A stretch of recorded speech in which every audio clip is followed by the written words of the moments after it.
Mas Wahyu. Mas Wahyu, monitor kah? Halo, Mas. Mas Wahyunya, nggih. Oke, monggo Mas Wahyu.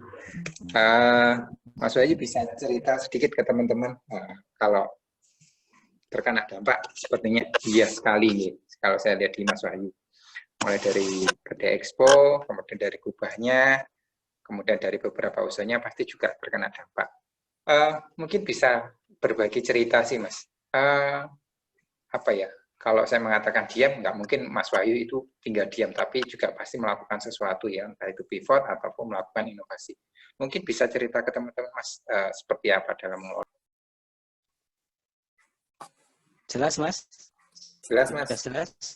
Ampun.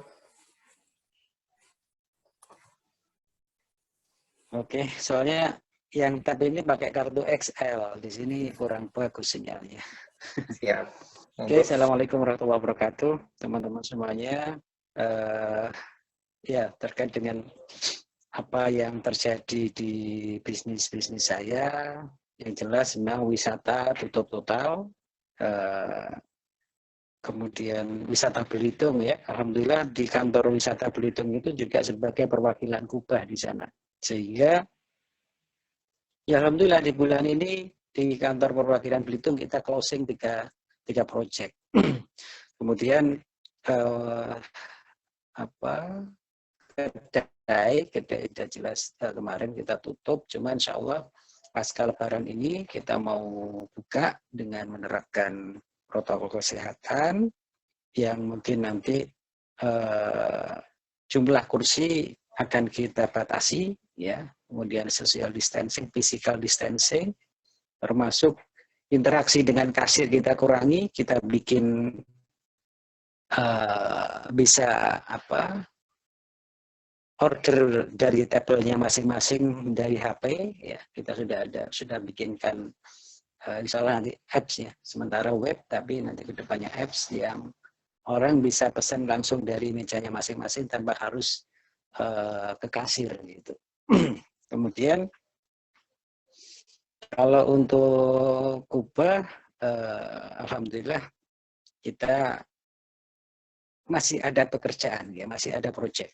Dan kenapa kemudian kemarin kita sampai hari ini, bahkan mungkin nanti sampai habis Lebaran, kita membagi tim kita menjadi 2 tim ya, tim A dan tim B yang masuknya per 2 hari gitu. Kenapa ini kita lakukan?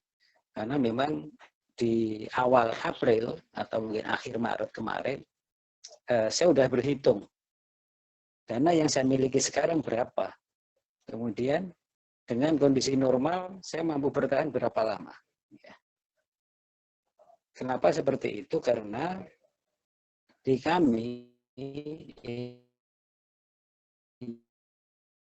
ini kita. Oke, Mas Wahyu masih lab, mungkin nyari sinyal dulu.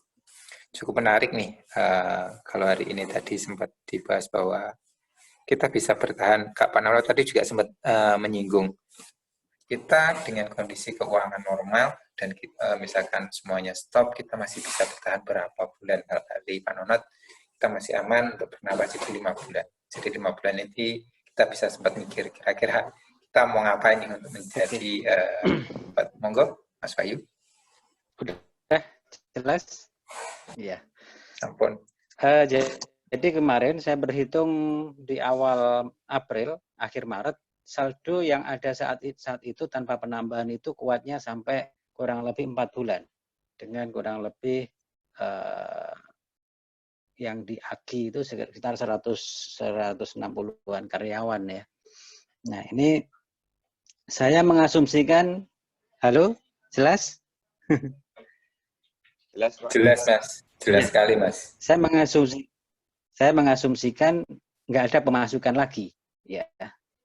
Nah, sedangkan saya persiapan kita itu adalah 9 bulan, bukan hanya 6 bulan. Kami mengasumsikan kondisi ini akan sampai 9 bulan ke depan mulai dari awal April. Ya. Sehingga bagaimana dengan kekuatan cash yang ada waktu itu 4 bulan, kita bisa berdua kalinya, 2 kali lipatnya. Akhirnya kita bikin 2 tim, 2 grup kerja yang masuknya per 2 hari dengan gaji menyesuaikan. Artinya apa? Teman-teman gajinya separuh dari normal. Dan ini saya sampaikan ke tim, kita ngobrol dari hati ke hati gitu ya. Bagaimana biar perusahaan kita mampu bertahan sampai 9 bulan ke depan gitu. Ya, alhamdulillah ini berjalan dan sudah 2 bulan ini kita lakukan, ya berarti kurang 7 bulan lagi. Walaupun ternyata di dalam perjalanannya masih ada dana masuk juga, ada DP masuk, ada termin kedua, ketiga yang masuk itu ada gitu. Kemudian di sisi project kami melihat online ini kita tidak mengurangi iklan, bahkan cenderung menaikkan iklan, ya. Tapi memang lead kecil, ya. Dan berdasarkan pengamatan saya beberapa waktu, ternyata perwakilan kita malah yang ada closing gitu, project-project, ya. Dan perwakilan kita memang belum banyak kemarin, sehingga mungkin teman-teman yang ikut berteman di Facebook saya beberapa hari yang lalu open kantor perwakilan Kubah di seluruh Indonesia. Dan alhamdulillah hari ini masuk kurang lebih 25 provinsi dari Sabang, dari Aceh sampai Jayapura. Ya. Ini yang lagi saya bangun sehingga memang target saya di 2020 kita harus punya perwakilan di 30 sekian provinsi seluruh Indonesia gitu. Ya alhamdulillah sudah 25, perwakilan yang lama kurang lebih 5, jadi sekitar 30-an yang ada sekarang. Ya semoga ini menjadi kekuatan marketing kita nggak hanya online gitu ya. Karena memang di era 4.0 ini marketing itu harus omni channel istilahnya. Bagaimana online dijalankan, offline juga dijalankan gitu. Dan ya kita rasakan hari ini yang offline itu lebih masif gitu. Ya, buktinya tadi di Belitung kita 1 bulan 3 proyek. Kemudian di Palembang juga ada dari perwakilan kita. Dan kayak bikin perwakilan kayak gitu ya, muncul idenya ya di hari itu. Oh, kayaknya gini bagus. Oke, saya eksekusi langsung gitu. Kemudian teman-teman semuanya pasca Lebaran kita akan walaupun masih pandemi gitu ya, kita akan berusaha untuk normal ya, berusaha normal dengan tetap menjaga protokol kesehatan. Insya Allah pasca Lebaran kita akan mulai pemasangan di seluruh Indonesia dengan tetap tadi menjaga protokol kesehatan. Kemudian yang kedua kita konfirmasi pada wilayah yang akan kita datangi ya, di Bombana, di Dompu, di tempat-tempat lain. Ini bagaimana Pak kalau kita datang, aman nggak atau ada penolakan nggak? Kalau oke ya oke kita berangkat. Dan hari ini sudah kita tata timnya, insya Allah pasca tanggal 2 kita masuk, 2-3 hari setelah itu kita udah langsung nyebar sekitar 30 sekian pemasangan nantinya. Ya karena di satu sisi memang kita punya tanggung jawab pemasangan yang banyak, satu sisi ya menambah saldo gitu.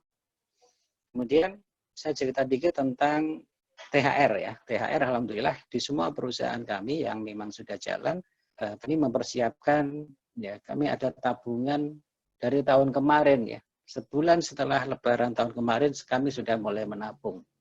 Baik untuk THR, baik untuk bonus berkurban, baik untuk bonus umroh, itu kita menabung tiap bulan memang. Ya. Sehingga sebenarnya kita ada dana cadangan kalau memang ini dibutuhkan ya itu bisa dikeluarkan. Karena mungkin kalau tahun ini ya umroh mungkin nggak ada gitu ya, bisa dipakai dulu untuk perputaran perusahaan dan sebagainya. Ya, ini yang memang saya rasa cukup membantu ya. Alhamdulillah di Anugerah Kubah Indonesia, di Samjaya, di Master Tukang kita punya sudah punya tabungan gitu, punya dana yang bisa dipakai kalau memang terpaksa banget ya. Kalau THR ya alhamdulillah sudah nggak bingung lagi karena sudah ada gitu. Itu ya tadi insya Allah pasca Lebaran kita akan berusaha ya menganggap ini normal gitu ya, menganggap ini normal. Kemudian salah satu lagi yang saya kuatkan sekarang adalah di sisi marketing, baik online.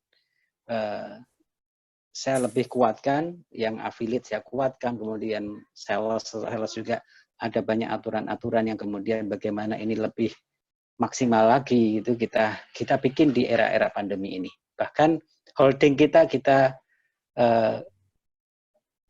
launching di era pandemi ini. Kenapa? Karena ya di kami sekaligus era ini adalah untuk memperbaiki internal kita ya. Mungkin di sisi proyek menurun, tapi bagaimana waktu-waktu yang ada kita manfaatkan untuk bangun holding, bangun sistem holding dan sebagainya. Terus yang lain ya alhamdulillah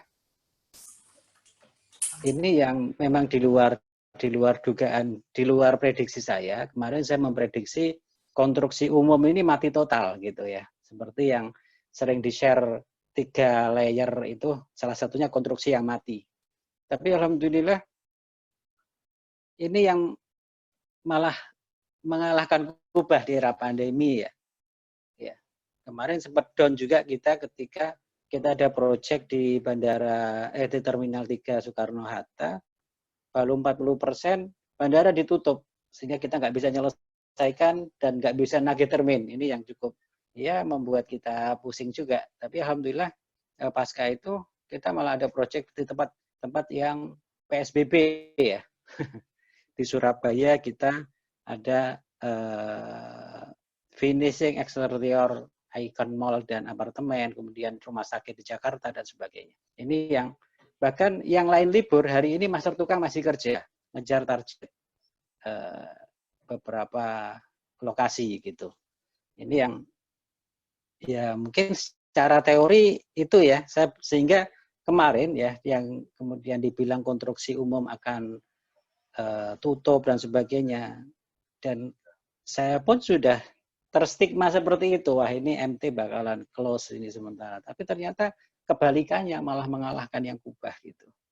Ini yang terjadi di bisnis-bisnis kami, dan tempat kemarin kami kedai Expo mau pivot ke kita bikin pasar kediri.id. Sebenarnya udah siap, cuman ya tadi seperti yang disampaikan Pak Nonot, untuk membuat sesuatu yang baru pun juga kita butuh energi, butuh persiapan yang saya merasa belum siap benar gitu. Karena konsep saya nanti di pasar kediri.id itu sebenarnya kita akan memenuhi kebutuhan sembako, kebutuhan frozen food, yang itu dari produk teman-teman UMKM ditaruh di situ semuanya gitu ya. Sayur mayur segar, kemudian daging, kemudian buah-buah segar dan sebagainya kita taruh situ. Ya mobil sudah saya branding dan sebagainya, tapi hari ini saya merasa belum siap gitu. Sesuatu yang baru yang memang kalau kita ngitung margin itu marginnya nggak besar gitu loh. Artinya kalau kemudian saya ambil karyawan, ambil tim, harus berhitung banget. Kalau 5 orang ini kira-kira dapat nggak, minus nggak gitu. Itu sehingga belum kita eksekusi sampai hari ini. Rak-rak saya udah bikin semuanya, sudah siap gitu, tapi belum jadi saya eksekusi gitu. Itu mungkin teman-teman yang jelas saya mempersiapkan ini masih panjang gitu ya, kurang lebih dari awal April kemarin 9 bulan, hingga kalau sekarang ya 7 bulan lagi lah gitu ya. Mungkin itu Mas Agus sedikit share dari saya. Monggo diskusi. Siap. Teman-teman, barangkali ada pertanyaan kepada Mas Wahyu. Mungkin ada yang mau ditanyakan. Kalau lihat dari beberapa peserta yang hari ini hadir, semuanya wah mantap-mantap usahanya ini. Mungkin bisa bertanya atau mungkin sedikit